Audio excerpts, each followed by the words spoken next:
السلام عليكم ورحمة الله وبركاته. أهلا ومرحبا بكم في منصة دوت ميرا. يعني طبعا مدارس التمريض التابعة للتأمين الشامل مفيش وجه مقارنة ماليا ما بينها وما بين مدارس الصحة ومدارس التأمين الصحي.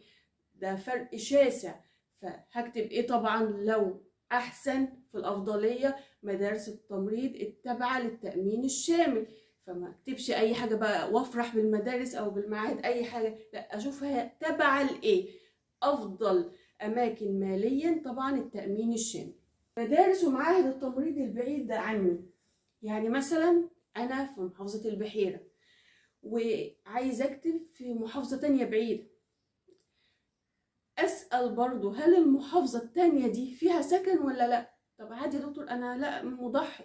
لا، ما انت ما تضحيش، لان لو ملهاش سكن الفلوس اللي انت هتاخدها هتصرفها على السكن، ملهاش لازمه، يبقى قرار خاطئ. فهي ساعات بيبقى لها سكن، طبعا ساعات في مدارس بيبقى لهم سكن.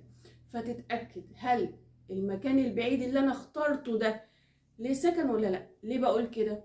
لو انت مصمم او انت مصممة على التدريس ومش حابة مهنة اللي انا اشتغل في المستشفى، فممكن اكتبها في محافظة تانية او في محافظة بعيدة.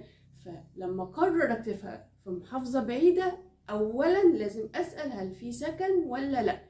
مفيش سكن، افضل ان انت لا، القرار ده تلغيه، لان الفلوس اللي هتاخدها هتصرفها.